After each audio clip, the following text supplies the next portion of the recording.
Welcome to Free Thoughts. I'm Trevor Burrus. Joining me today is David Bernstein, University Professor of Law at Antonin Scalia Law School at George Mason University and Executive Director of the Liberty and Law Center. He's the author of many books. The latest is Classified, The Untold Story of Racial Classification in America. Welcome to Free Thoughts, David. Thanks, Trevor.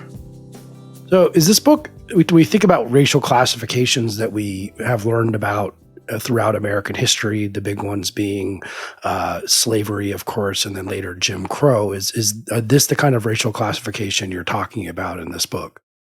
So the book really focuses on the post-World War II era. Everyone sort of knows that we have an unpleasant and disturbing history of racial classification before the Civil Rights era in the Jim Crow South, where they had to decide whether someone was sufficiently black to be subject to anti-miscegenation laws or to school segregation or laws that excluded Asian people. We had to decide who was Asian and who wasn't. And most people think that while we still have racial classifications boxes we check off, that these boxes are basically a subject to self-identification. They're not really official. They're kind of informal. But it turns out that actually those boxes that you check when you apply for a mortgage or to college or register your kid for school are actually based on official guidelines, rules really, by the federal government that were enacted in the mid to late 1970s. And they do have official definitions. And some people do have their self-identity rejected or at least questioned. And sometimes they even get penalized for putting down the quote-unquote wrong race.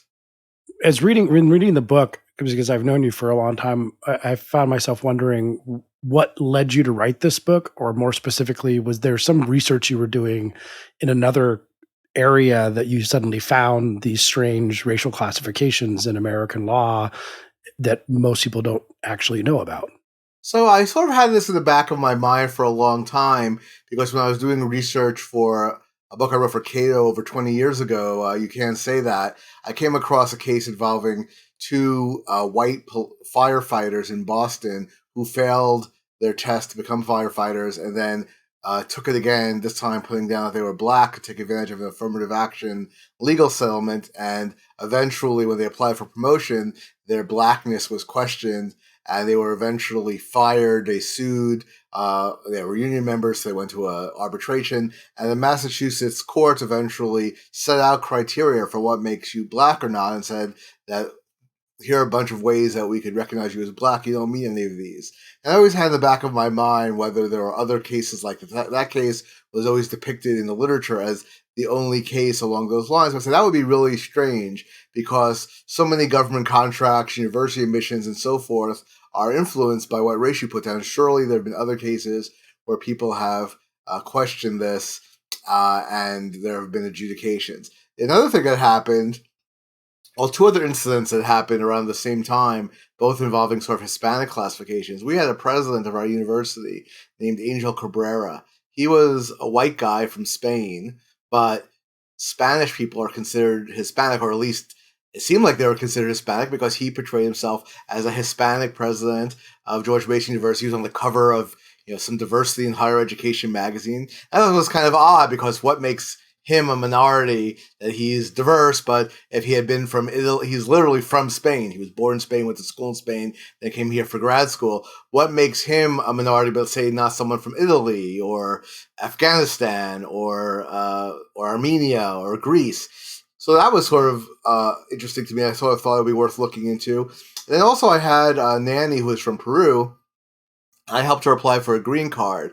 And when she filled out the application, first it asks, as these forms tend to, were you Hispanic or not? And that was easy. She said yes. But then it asks you for your race. And she said, what do I put down? And I said, are you in Spanish? Well, in Spanish, are you white? She goes, no, I'm not white. I said, well, you're not black. She goes, no, I'm not black. I am mestizo.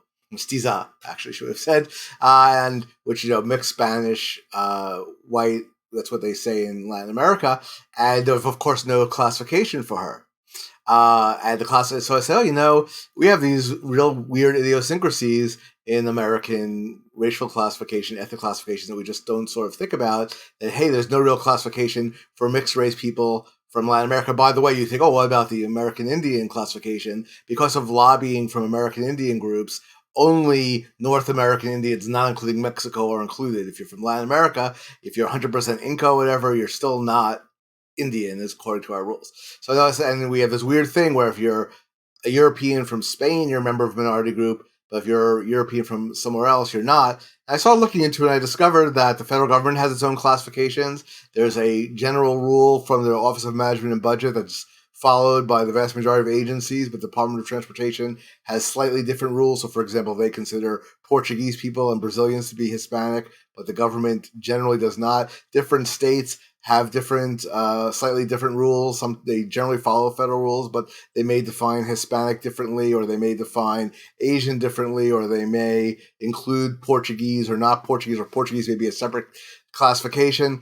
So I thought, so first I wrote a law review article about the history of how these classifications came to be and how they're enforced. And in the course of writing that article, I discovered, not much to my surprise, that one case involving the firefighters was one of several dozen along those lines. That's just merely the one that people have paid attention to, but there are a lot of other state, federal, and often administrative agency cases where especially people applying for government contracts would have, for example, an Anglo-sounding name, but they put down Hispanic, so then their Hispanicness would be questioned, and then agencies or courts had to adjudicate, are you really Hispanic? Some people might be wondering, well, if someone is coming from a conservative or a libertarian background who opposes racial classifications at all, that the reason for writing this book is to sort of go after the existence of racial classifications, that you're against them. And we won't get into like the whole question about that. But I think one of the more interesting things about your book is that it's not that way. It actually discusses how much this stuff matters.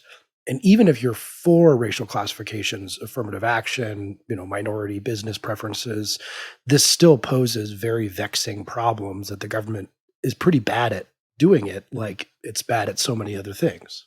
Sure. So what I say in the last chapter of the book, so the book is not, for example, just an attack on affirmative action. Of course, you have to talk about affirmative action to some degree if you're going to talk about racial classifications, because that's where a lot of the controversy arises. But I say, if you want, I generally take the position that we should have a lot fewer racial classifications. But if we are going to find a need to classify people by race, you really need to think about, well, what is the object? What are we trying to achieve? And then are the classifications we're using tailored to actually achieve those goals? So, for example, I've mentioned government contracting. The original basis for minority preferences of government contracting was primarily to help African Americans who had been excluded from government contracts by racism and old boy networks and so forth to compete. So we added minority preferences. We didn't really, at the time, there weren't that many other groups out there, but in the ensuing 50 or so years, we've had a huge amount of immigration from South America, Mexico, Asia, and all those groups qualify just as much. You qualify if you are a person who came over here from India 5 years ago, have become a citizen, you get exactly the same preference for a government contract as if your great grandparents were slaves, and after that they were subject to Jim Crow in the South, and it doesn't really make any sense. I've never seen anyone really explain or justify why a recent immigrant should be qualified for these programs. And I say, in medical research, the government has required uh, medical researchers who get any kind of government funding or under government supervision, like the FDA, to make sure they have enough subjects of different minority groups. And you can argue there's reasonable arguments on both sides of whether trying to divide research subjects to get a broader diversity of genetics, for example, is a worthwhile, whether the opportunity costs are worthwhile. But what isn't really debatable, it seems to me, is that the classification is like adopting the crude classifications that were invented for completely other purposes makes any sense. So just to give two examples, they have to have enough. As researchers have to have enough Hispanics. Hispanics is not a race. There's no genetic commonality among them. They could be any combination of European, African, indigenous, Asian in origin. And so it's sort of like saying American, right? Well, we have to have Americans in the group. Well, what would that tell you? Or in the Asian classification, we classify people anywhere from India to Filipinos as being Asian. So you could do a study on 1,000 Indians and say, I've covered the Asian base, and the government would accept that. But there's no particular genetic commonality between people from India who are Caucasians and people from, say, China. So it actually, even if you assumed, I think, somewhat heroically, that you would expect there to be potentially some different results between people who are ethnographically East Asian and Europeans, the classification we use doesn't even require you to do that. You could just as easily use Austronesians or Caucasians who happen to be within the Asian classification. So there are a lot of examples like that. Even things that seem as simple as the African American classification, there's controversy, including within the African American community now, as to what extent is that classification really meant to include recent immigrants and their children and grandchildren from Nigeria or from Jamaica, or what about someone who marries a person of European descent, their child is now half African American. They tend to have actually better socioeconomic statistics, and people who are have two African American parents, should they be included? And these decisions, the decision in that case, what basically the way the rules are written is anyone who has any African American ancestry at all can claim to be African American. And that decision was made without any real public discussion or debate.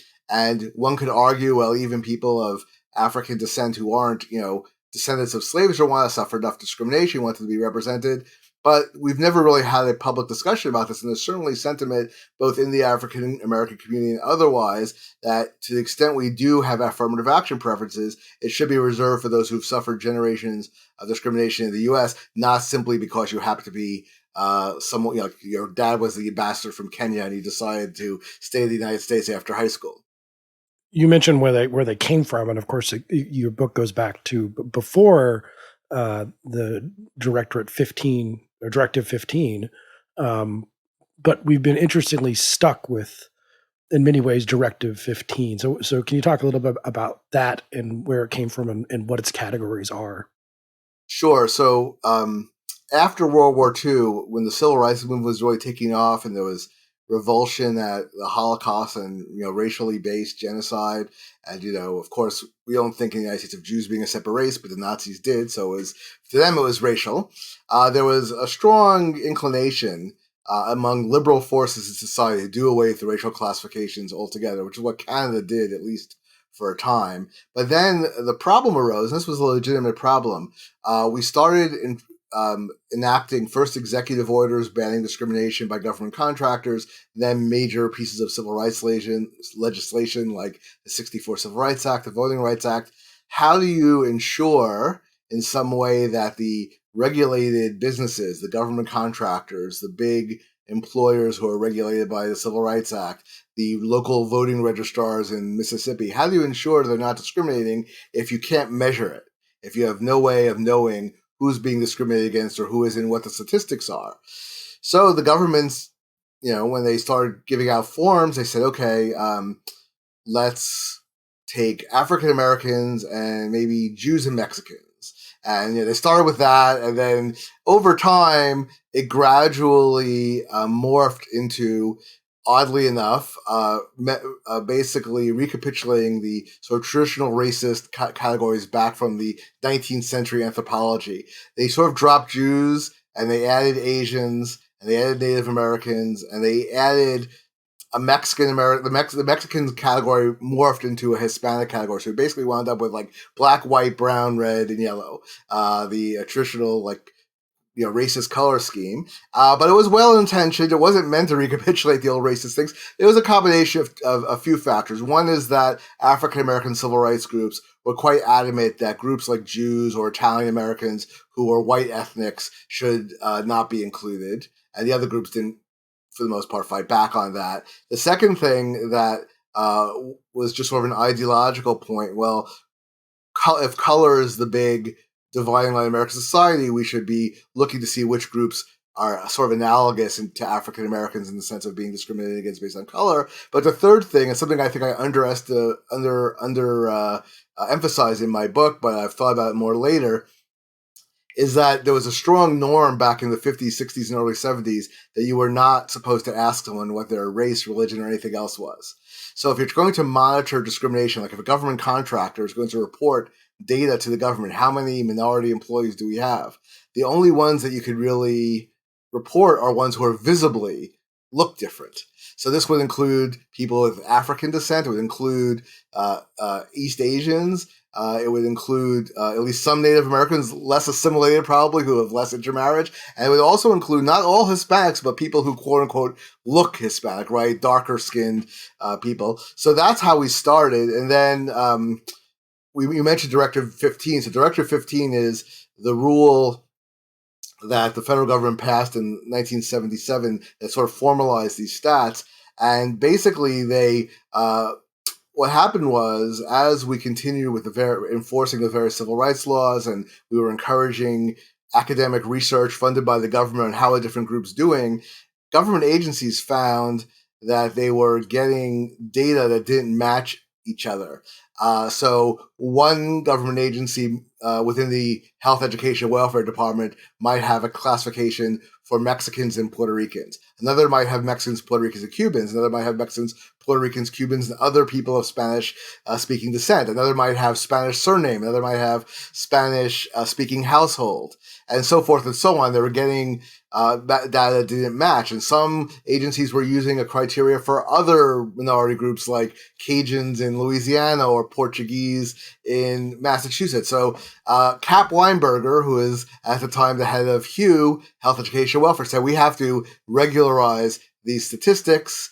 What do we do about Hispanics was sort of an interesting question because they had traditionally been seen as white, but there was a Chicano movement saying no, we're really brown.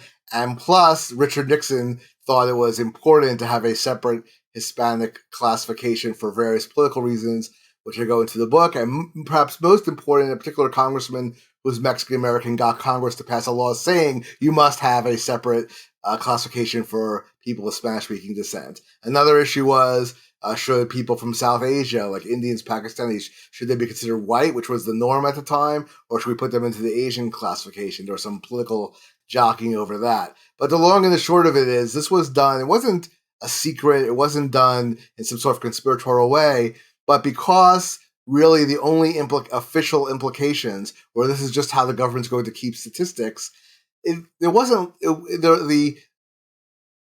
the effect this was going to have on American society wasn't well recognized. There wasn't a lot of public discussion. There was very little debate. It was done very haphazardly. So for the Hispanic classification, for example, the government literally asked for volunteers from a few agencies. They wanted one Puerto Rican, one Cuban, and one Mexican American. They found 3 government employees who volunteered, one from each group. They sat them down in a room together, said, come up with what the classification is and how to define it. And they went back and forth. There was a disagreement, but they finally settled on Hispanic.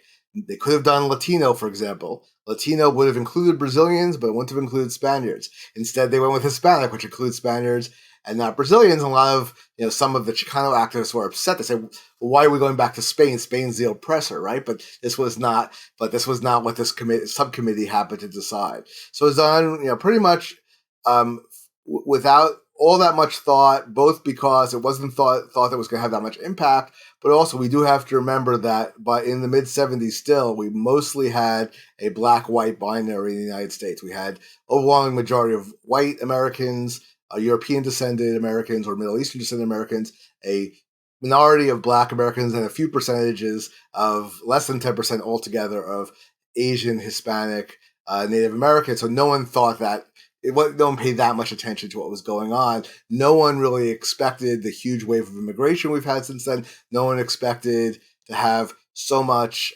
intermarriage, interracial marriage, interethnic marriage, where we have a lot of people who have now mixed ancestry, whose status is kind of unclear. But the long and the short of it is, once these classifications came into being and there were some advantages presented, they very quickly became affirmative action categories, even though they officially said these are not meant to be determine eligibility for any program. Once these classifications ossified and advantages came around to them, not surprisingly, interest groups formed around them to protect them and to ensure that they kept them this way. So it's been very difficult to make any changes because, for example, Native Hawaiians at some point became upset and they said, hey, wait a second, we're put into the Asian and Pacific Islander category, but we actually have pretty low average socioeconomic indicators. We should be considered an oppressed minority. We were colonized and so forth.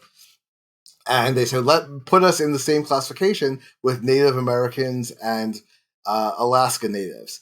Whether maybe Native American tribes isn't quite the right analogy, but the Alaska Natives seems like a pretty close analogy. But the existing Native American groups said, we don't want to share the resources of the Bureau of Indian Affairs, so no way. So they said, okay, well, just make us a separate group entirely. And the government said, well, there's too few of you to really make that viable. So eventually they said, okay, we'll just make a new classification, Native Hawaiians and Pacific Islanders. But Pacific Islanders won't include Filipinos, even though they are literally from Pacific Islands and more genetically related to Polynesians and to other Asians, because the Asian groups wanted to keep Filipinos because they're a large constituency, and the Native Hawaiians didn't really want Filipinos in their group.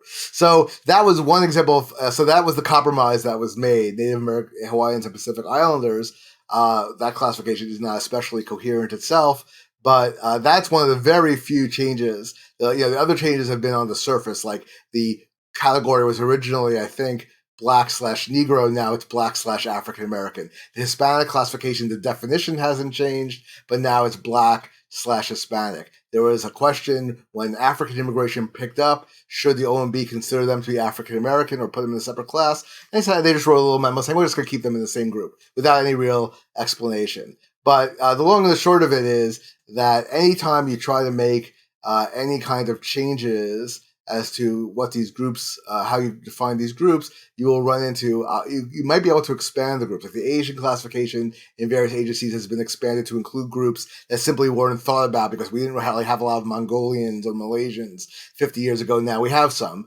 But other than that, because the groups have, like, just for example, there's some tension within among Hispanic activists, should people who are really white, who are of European origin, really be included in that classification. But all the Hispanic groups in the United States, or almost all of them, are based on the notion that everyone of Spanish-speaking origin is Hispanic. We're all like one group. They don't want to give it up. And if you look at pictures of leaders of a lot of Hispanic groups, a lot of them, at least by appearance, seem to be primarily, if not entirely, European origin. So they're not going to give up the notion that they're Hispanic. So in other words, this is it's not really any different than any other government program that has sort of proven to have to be somewhat obsolete and to have outlived the original intention. That you have interest groups that form around them. It becomes very difficult for anyone to modify them, and unless there's a really strong reason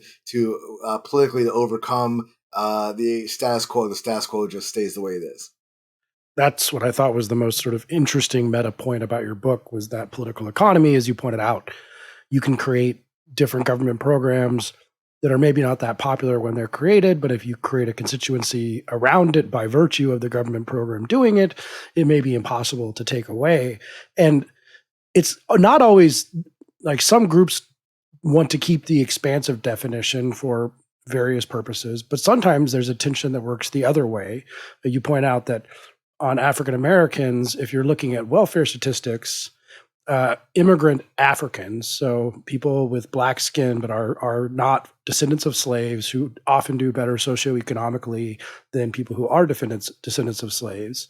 If you include them in the category, it could look like the category is doing better for some programs than it would, like, socioeconomically better. But if you take them away, you make the category smaller, which could affect, say, the Congressional Black Caucus and the Voting Rights Act. And so there's not always a pull to, like, expand or contract. There's forces that go both ways, correct? Sure. And one of the oddities to me, I mean, it's really sort of, in some ways, almost ruined my ability to consume the news without constantly being annoyed, because you're constantly seeing statistics being presented in ways that, they're all the incentives for research are, first of all, the government sometimes requires you to use the classifications like in medical research.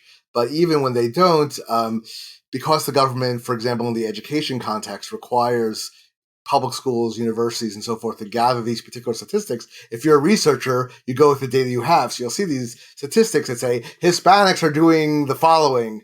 It's like, really? I mean, because what does that really tell me? Because, without claiming sociological expertise, I know enough to know that even Mexican Americans in Texas are different in a variety of ways than Mexican Americans in California. But then imagine, just for example, Cuban Americans in Miami who live in the city of Miami versus recent Puerto Rican migrants who are working in agriculture in Central Florida. Like, these two groups really have nothing in common except that we sort of arbitrarily put them into the same classification. And if you just sort of average them together, say, how are Hispanics in Florida doing? You're not really getting a good picture of either, right? Because assuming the farm workers are averaging down the income and educational status, and the Cuban Americans are averaging it up, but you're not really getting the right thing for so for either. So when I said, again, if you're going to have classifications, you should be thinking about what they're being used for. We use these things for research, but for sociological research, anthropological research, economic research, you really want to figure, you really would want to be much more finely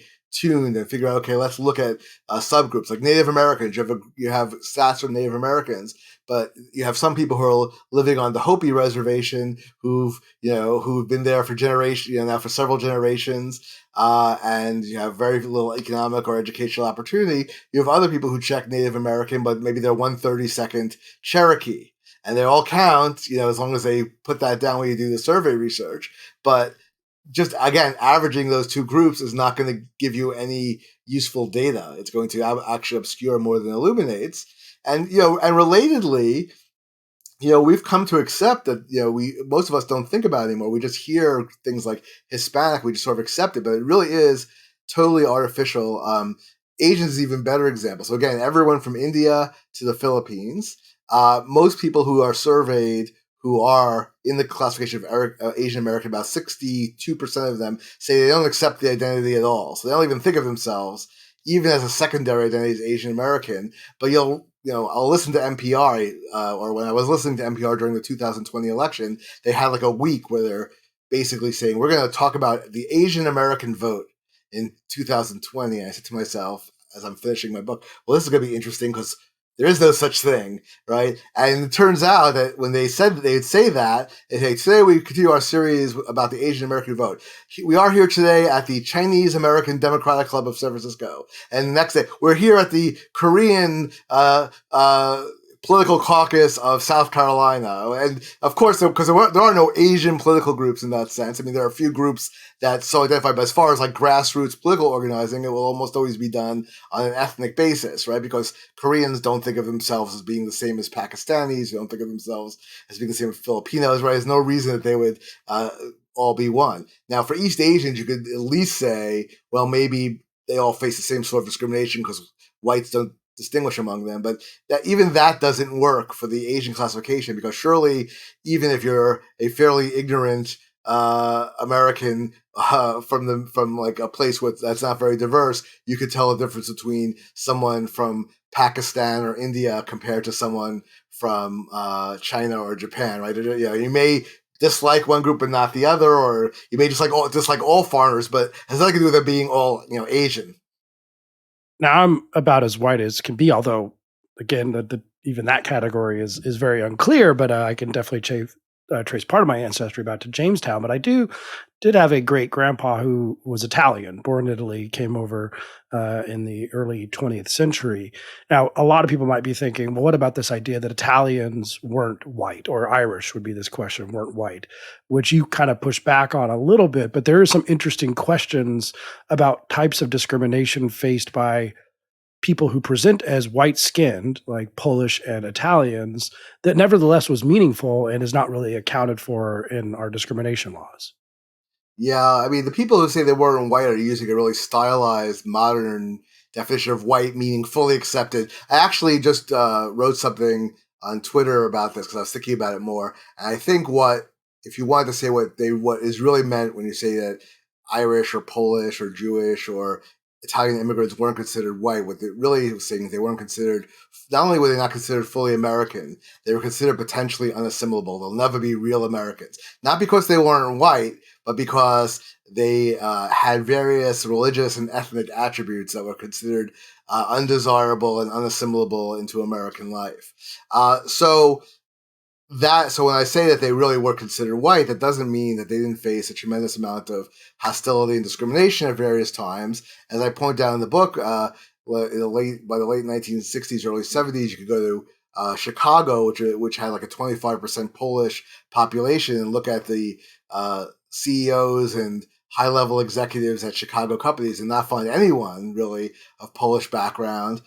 Same thing, Italian Americans had, of all the non-black ethnic groups, had among the worst socioeconomic indicators as of the late 60s. They were sort of trapped often in manual labor positions. Even Jewish Americans were generally economically successful as late as the early 70s, when they surveyed the banking industry. Jews are supposed to be great with money, right? So stereotypically you say, oh, it's dominated by Jews, whatever, but actually there are almost no Jews. Like there's like one Jewish bank executive out of like 175 that was surveyed in a city that was 25-30% Jewish, where Jews had a lot of education and so forth. So there's clearly a lot of discrimination. And when these classifications were being implemented in the 60s and 70s, there was some pushback saying, well, why should, say, Mexicans or Puerto Ricans be included, but not, say, Italians or Poles or other white ethnic groups? And again, part of it was just the convenience of being able to look at someone and more or less determine what group they're from. But part of it was, again, ideological, that that whatever other disadvantages these groups faced, they had so-called white skin privilege. I thought that was a new term, but I found it used even back in the 70s, and therefore they should be in a separate category. But, today, one could make the argument, at least with regard to recent immigrants, that, hey, whatever color of skin people have now, if they've been immigrants in the United States since the 1960s, they've been protected by civil rights laws. Certainly, society today is a lot more tolerant in general of minority groups than it was in the past. And there are people who are being classified as members of oppressed minority groups who faced a lot less discrimination in their family history in the U.S.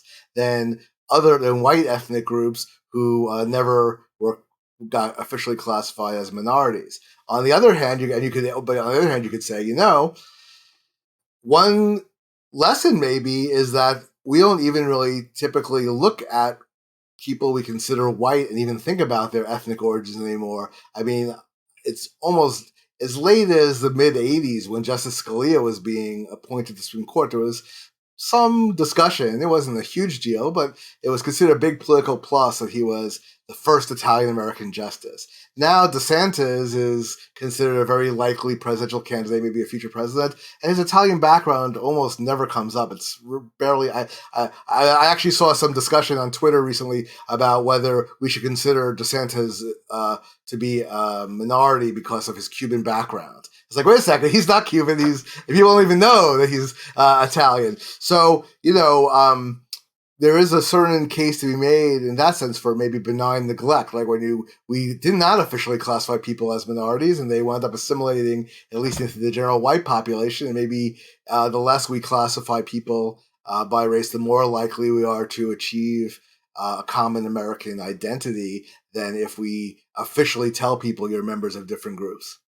It makes some sense, though, as you point out, like different interest groups of these different racial classifications will sometimes complain, and I think with justification, that some version of that group is either not being discriminated against because they don't look like the group, which would be, say, white Spanish people born in Spain or of Spanish descent who are getting Hispanic status.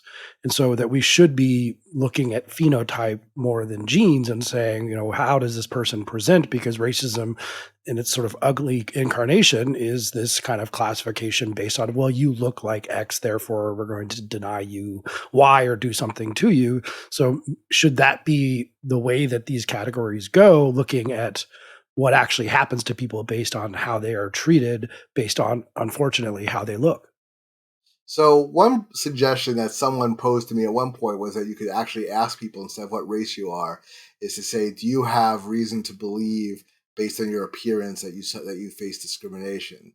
Which would, the problem is I don't think we have a strong norm about that, so I think there'd be a lot more fraud and misrepresentation in that case. But if we had started with that to begin with, and that was the norm, that might have been a better solution. What we, I think, don't want to do, so in Brazil, they started affirmative action later than we did. They traditionally had something like 86 or something crazy different classifications, from like fully white to fully black, and everything in between. And they face the question of where the cutoff should be, and and there are cases where people who are siblings, one was determined to be black and one not, but what they eventually started doing was giving guidance to, like, if you apply to the university, that the people who you're applying to should actually like measure your nose width and how curly your hair is and that sort of thing. And I'm not Brazilian. I don't know how this goes over here, but I've not yet encountered anyone who thinks, yeah, what we really want to do is be taking out a ruler and looking, maybe take out the calipers, for the head and figuring out, hey, you are ethnographically part of this group. And we also don't want, although it might be in some ways more effective for discrimination purposes, we also don't really want someone pulling out a color palette and saying, well, you're only light beige, right? So you don't count.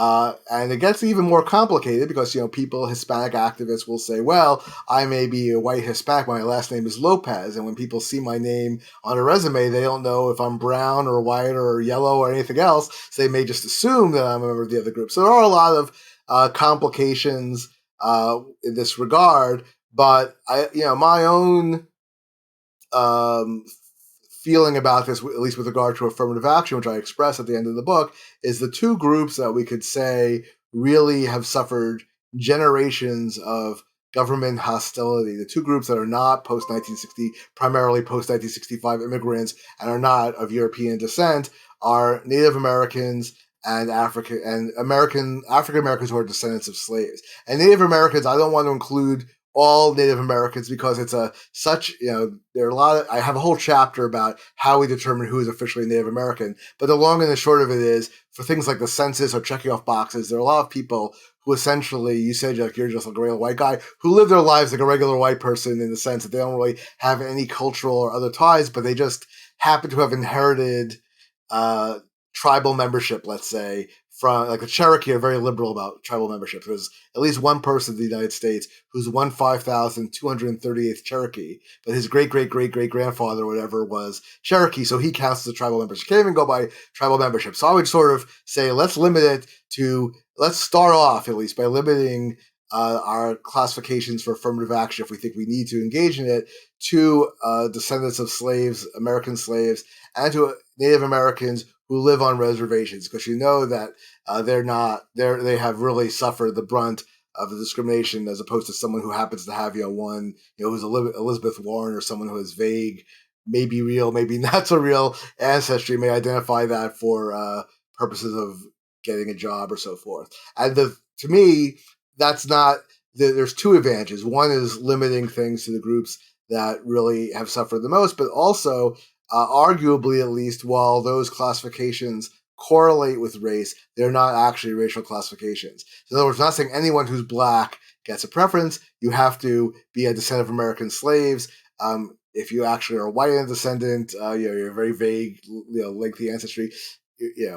Our norms would say you just don't check it, just like our norms now say you wouldn't check that you're black, right? And if you're Native American, it's not that you have some Native American so-called blood. It's rather that you actually live on a reservation. Therefore, we know that you've suffered generationally from government oppression. So, based on Supreme Court precedent, one could argue again that while these are correlated with racial categories, they're actually political classifications that don't raise the same constitutional concerns about the government dividing people or classifying people by race. And I think they also lead to less concern that the government is, in fact, segregating people in a variety of ways, classifying them by race, and thereby interfering with what seems to be a very strong undercurrent of intermarriage and assimilation in the United States. Which is a good thing, as you said. We get to the point where so many of these categories they think of themselves as white after a few generations, or maybe even after one generation, but they can check different boxes. Now, it seems, an admirable goal to try and, when we think about why we have minority owned business preferences, to focus on people who've actually experienced oppression. But I mean, as we talked about, these are very persistent categories, and there's a lot of people who can game the system, and they do, especially when it comes to minority business preferences, for example. Do we see an ability to do this better? For example, and this is probably a bad idea, but we have 23andMe now. We have DNA tests. People are finding out that they have different ancestry than they did. Might be able to get that more granular and say, well, they have definitely oppressed ancestry, and we know this. So, I mean, is that better? Is there something that is coming that we could make this work better than what it has in the past? I don't think we want to go to a genetic test for I various agree. reasons, Yeah. But it's affecting including the debate, though, right? Even like to this well, day. it's an interesting issue because the way these classifications are defined, and particularly the African American classification, is defined as anyone who is descended from, and this is a quote, the black races of Africa. So if you do a DNA test and you're Trevor Burrus and you think of yourself as a white guy, but you do the DNA test that comes back saying you have 8% African ancestry, if you then choose to identify as African American, you come within the legal definition. I mean, no one could say, there's different levels of sort of problematic use of these classifications. One is, of course, outright fraud, where someone just claims to be something they're not. But another is that someone does actually meet the legal definition of the classification, but is clearly not the sort of person Yeah, who I the am not the sort of person who deserves any of that. Agreed. well, Yeah. I'll say for put it deserves that was intended. Intended, yes. So, and comes up very early in my book. I talk about two separate cases from the Small Business Administration involving people who claimed to be members of the Hispanic classification, therefore should get preferences under Small Business Administration rules. One of them did have Spanish grandparents, and she spoke Spanish, and she grew up speaking Spanish with one set of one of her parents, her mom actually, but her maiden name was not Hispanic because it was her mom's family that was Spanish. Her married name, she didn't marry someone Hispanic, so her married name didn't sound Spanish. She had blonde hair and blue eyes, which is not, she's already of European origin, even on the Spanish side, so that's surprising. And the administrative law judges said, look, you meet the technical definition, but this clearly wasn't meant for someone like you. It's meant for people who may have faced discrimination because they were Hispanic, and that excludes you. Another case, different Small Business Administration judges, the first person to review the classification was someone who said, well, I'm a descendant of Sephardic Jews who were expelled from Spain in 1492. Classification says anyone of Spanish origin, that makes me of Spanish origin. And they said, oh no, same rationale. You don't have a Spanish sounding name, et cetera, et cetera.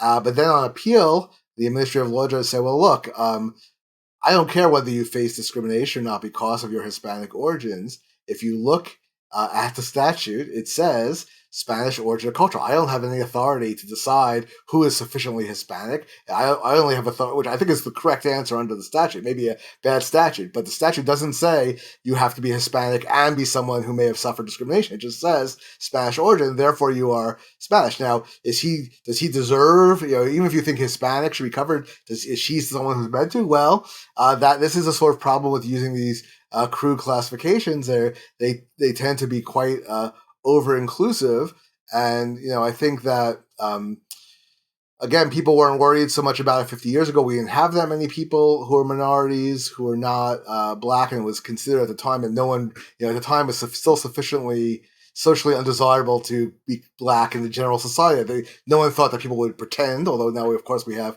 some cases like that. And usually people think, oh, I could tell when someone kind of looks black. And, you'd have a hard time passing yourself off as someone of African origin. So would I. Although, of course, there are some people who you legitimately identify as African American who happen to be fairer skinned and so forth. But in any event, it wasn't really considered that much of a concern. We have blacks, we have whites. We basically know who each group is, and we have a traditional one drop rule, anyone of African descent. But now we have people, we have people who may be a quarter Chinese, a quarter Mexican, a quarter Irish, and a quarter Native American. So what classification are they supposed to choose? Well, it's not going to benefit them for college admissions to choose Chinese, so they probably won't. But you could have these. I wrote an amicus brief. I helped write an amicus brief for the current Supreme Court cases. I said, you could have a case where someone has one Chinese parent, one Mexican parent, They're not trying to game the system. So so one kid identifies more with his Mexican side. He's really close to his Mexican grandma, and he puts down Mexican. And the other kid happens to be closer to his Chinese grandparents, and more identifies with that side. He went to a Chinese language school, or whatever it may be. And so one puts down Asian, one puts down Latino. Or Hispanic. They're exactly the same background, same parentage, same family, and one gets discriminated against because he's Asian, and the other gets favored because he's Hispanic. And that doesn't really make any real sense either. But realistically, then, I mean, with that just being an example, affirmative action, but all the different classifications in federal law and regulations, we can't do away with these racial classifications, correct? I mean, we realistically can't. Maybe we want to live in a post-racial society, and maybe we're moving in that direction, as you pointed out, intermarriage, a bunch of people who not sure of where they can classify themselves, but we can't. We have to just do it better rather than getting rid of it, correct? Well, you could go the French way. The French prohibit. There's two things in France. First of all, they prohibit the government from taking any kind of ethnic information about people on censuses or whatever. But there's also a very strong social norm that we're all just Frenchmen, and we should not differentiate among ourselves. Now that has some advantages, the obvious advantages of social cohesion and solidarity, and encouraging assimilation in a good way of like allowing minorities to become part of the French nation. It also has its bad negative attributes, which is that you can't really like, are North Africans in France being subject to discrimination? No one knows. I mean, we know they have lower socioeconomic indicators. Why is that? Well, no one studies that because because both the government and the private norms say you don't consider people's backgrounds. Same thing in the U.S. You could go to a system where we don't have any classifications at all, but I don't think we're prepared to do that, because if you were to do that, things like the Voting Rights Act would just become null, because how do you if you don't know who's voting or not, you could have specific, someone who gets turned away at the voting booth. You're black, we're not going to let you vote. But that happens really rarely. Now, there are people who think this would be a good thing, that we have too much statistical based anti-discrimination laws, that should all be, you really should have to prove that individualized discrimination. But clearly, it's sometimes, like with voting, there are real patterns and practices that'd be hard to pinpoint a particular individual will be discriminated against directly, but there may be rules that were passed to try to effectuate discrimination, and you wouldn't be able to enforce those. And regardless of what I think or you think, I think society is not prepared to give up on enforcing laws in this way to keep these statistics. So yes, as long as we want to enforce civil rights laws more or less the way we've been enforcing them, we're going to have some sort of classifications. And in fact, while I think the classifications in general quite a crude and overbroad, non-specific, they're not terrible for that purpose. I think, for example, the Asian classification is way overboard even for that purpose, because you could easily imagine, for example, a Chinese employer discriminating against Indians, or an Indian employer discriminating against Chinese, but they're all just Asians as far as the government's concerned. So you could tweak that somewhat. But for that was their original purpose. For that original purpose, just keeping track of discrimination and so forth, it's not terrible. For almost any other purpose, it is terrible. So for almost any other purpose, we should either look to separating race and state. So, for example, I think in the medical context, we should just abolish these rules entirely because there's generally no medical reason. And the few exceptions where there are, they're not exceptional enough to be worthwhile. Plus, they really inhibit us, even when you might find that African Americans, for example, have a higher risk of X, or this drug doesn't work the same way. Well, is it really African Americans who are the issue? Or is it some subgroup who happen with some genetic cluster from Western Africa, but it wouldn't apply, for example, to Ethiopians or Somalis? And we have no idea, because we never look at that granular level. So I would abolish that entirely. For social science research, again, we gather all these different subgroups together into sort of a crude classification used for anti-discrimination purposes. But if you want to know how the Hopi tribe is doing, or how the Sioux are doing, or how a particular small tribe in Arizona is doing, you really need to study them. And you really need to break it up that way. You really, just looking at Indians in general is not going to tell you. And in fact, from a progressive point of view, it may, as you mentioned earlier, you may actually be not noticing some real problems. So, if you're looking at sort of all Indians in Massachusetts or wherever, well, you're including the Foxwood Casino Indians who get all this revenue. You average them in with, other ones. Are you really getting, maybe it's covering up the fact that you have this huge Indian population that's living in poverty. You add Nigerian immigrants to the African American population. One thing, by the way, I didn't realize before I wrote this book, if you have asked me what percentage of African Americans are non-native born, I would have thought somewhere 5% or less. Turns out it's 10%. So if you include them and their children and their grandchildren, that's a very substantial percentage of the population. They have higher socioeconomic indicators, higher educational status, higher income than native-born African Americans. You average them together with African Americans, it may give you a false picture of how the descendants of slaves who are really thinking about trying to help, trying to worry about their progress in society, how they're doing. And the same with all these groups. You're including internally diverse populations as a singular entity, and that is potentially obscuring problems specific to some of the subgroups.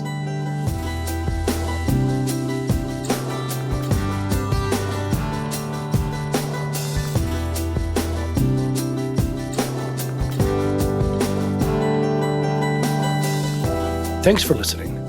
If you enjoy Free Thoughts, make sure to rate and review us in Apple Podcasts or in your favorite podcast app. Free Thoughts is produced by Landry Ayers. If you'd like to learn more about libertarianism, visit us on the web at libertarianism.org.